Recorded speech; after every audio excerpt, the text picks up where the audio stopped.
Hello, everyone, and welcome to reviewing yet another random WWE match. This time, we are also going back to 2003, as with the previous episode. Go watch that one if you haven't seen it yet. And we're going to be looking at Armageddon, the final show of the year, and a Tag Team Gauntlet Match for the World Tag Titles, featuring a lot of teams. And I don't want to go through them all, but the named teams here are La Resistance and the Dudley Boys, who are the current champions, by the way. This match is about 20 minutes long, and while I don't really want to watch the whole thing because it's random tag team wrestling from 2003, I will give in for you guys, and I will explain the match once it's over and once it finishes loading here on Peacock in about 25-ish minutes. I will see you then. Hello, everyone. I just finished watching the match, and this is pretty solid. Not the best one I think we've seen, but a very solid match indeed. Pre-match, a couple of things here. Batista, a participant in the match near the end, has just lost to Shawn Michaels right before the match has started. So, he's angry backstage. He's like, I should have won the match. And Ric Flair's there to kind of console him. He's like, hey, man, everything's chill, dude. We'll deal with him later, bro. Take a chill pill, man. And then it cuts to the ring.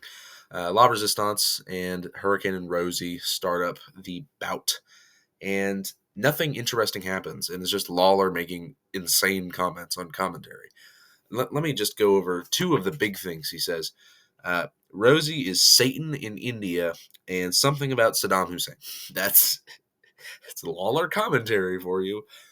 And the thing is, the reason I don't know what he says about Saddam Hussein is the mics are really loud in this match. They are obscenely loud. Like...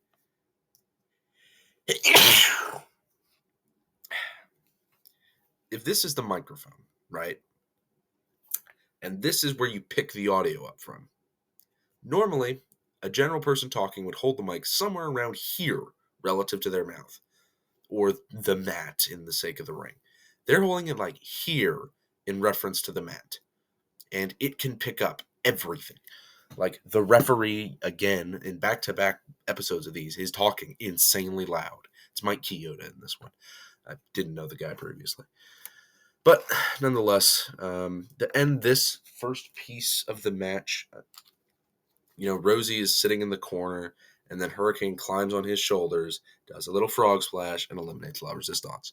It's pretty cool. Hurricane gets a lot of height on it, so kind of like the average height of a Montez Ford frog splash. That's kind of the height we're looking at here.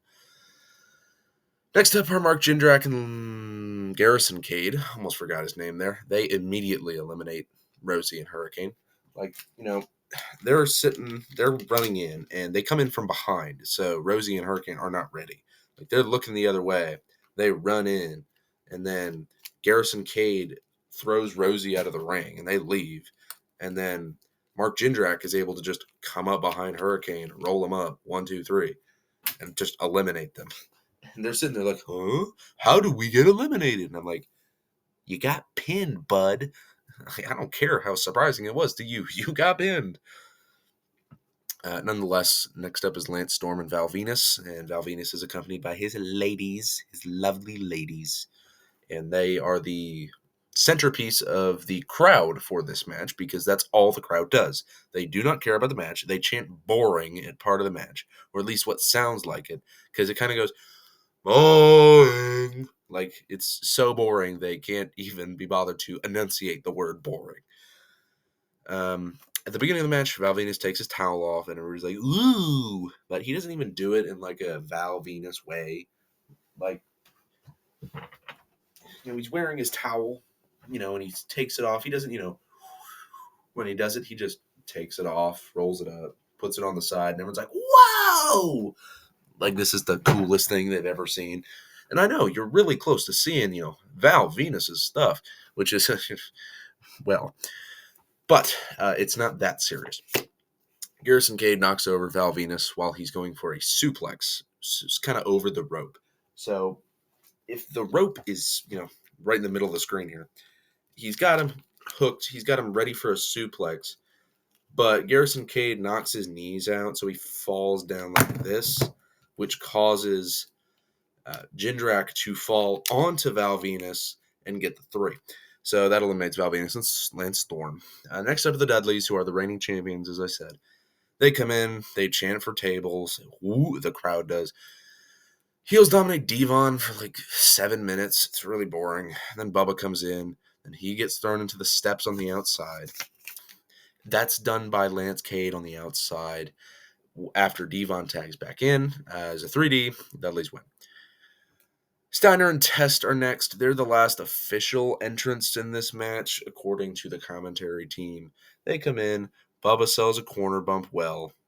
Like, he sells it really well. It's kind of impressive how well he sells it.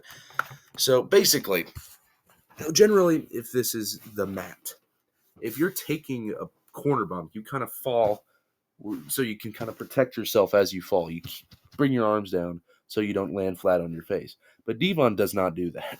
Devon falls into the corner, bump, then just goes. And that's how he sells the corner bump. Good job, Devon. Or Bubba, sorry. It's a great sell, yeah. Sorry if this part of me sounds slightly different and it kind of cut from bed to here. The rest of the recording I did was very bad, so I needed to redo it. However, let me continue here. So Bubba's arm has worked for most of the rest of the match. He's in for 10 minutes, and they work his arm the whole time. They do a couple submission moves. They beat his arm up with some little punches, as they do. Devon finally tags in, runs wild, and then the heels counteract him. I've started to have to watch so much more wrestling than I normally would because of this channel, and it's great, but it makes me realize how wrestling goes so much more.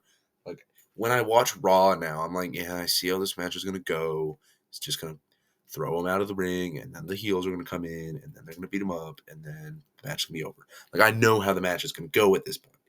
But the heels, Devon runs in, he goes wild, and the heels beat him up. And then while Devon is kind of dazed in the middle of the ring, Test goes for a big boot, but misses and hits Steiner, who's awkwardly just kind of standing behind him like this. Like, yes, let me hit the opponent. No! And it just blows Steiner's face up. Then, let's see. I really think there's too many notes. Devon rolls up Test for a 2 count. Test throws the title into the ring, grabs a chair while the ref is distracted with the title, comes in with the chair while the ref is looking away at the title, hits Devon with the chair, and then covers him, but just Bubba breaks it up. But it's a really well done spot. Like, chair, table, or title. Like, I throw the title in, hey, ref, look, title. Ref's like, hey, oh, yeah, good point. Let me go check that out. Hey. Damn. Sorry, Sammy. Anyways, Bubba saves Devon, and then Bubba attacks Test on the outside of the ring for a few seconds. But while the ref is aware that Bubba's not legal, Bubba comes into the ring, hits Test with a Bubba bomb, rolls out of the ring, and then Devon just covers him and wins. And the match is technically over at this point. Technically, the Dudleys have just retained their titles, and they're still the champs. And Eric Bischoff comes out because he's a heel and he doesn't like the Dudleys. And he's like, this match is not over until you have beaten all of the teams. And I'm going to introduce the last team, Batista and Ric Flair. Evolution. They come out. Mystery. Evolution. A line in the sand. That's how the song goes, clearly. Then, like 30 seconds later, they just lose. It's Flair has a figure 4 locked in on Bubba, who can't break up the pin as there's a Batista bomb hit on Devon. 1, 2, 3. New champions. Evolution. There is a line in the sand that they are clearly the tag champs. And that's the match. I would give this match a solid B. I don't want to give it a B flat, but I can't determine whether or not, because of the silly shenanigans at the end or the commentary, whether or not I want to give it a B minus, or for the actual in-ring quality, which wasn't that bad, whether or not I want to give it a B plus. I'm going to say a B plus. I do think this match had, honestly, some solid action. mixed in with just middling tag nonsense. Like at the beginning of the match, there was no, like, whatever. Hurricane and Rosie getting eliminated like that was silly fun, but like, who cares about that? Nonetheless, a B+. I think it was a pretty solid match. Our first title change we've seen, and this was pretty good. I think that I will never watch this match again, and I never want to, but it was fun to visualize what the tag division was like 21 years ago. That feels weird to say that 2003 was 21 years ago, even though I wasn't alive. Thanks for watching. Watch any of the previous episodes if you wish, or if you're watching this in the future, far away in the future, watch some future episodes that I may have made. Have a good day, good evening, good night, good morning, good dawn, good dusk, good whatever. Don't forget to subscribe, and goodbye.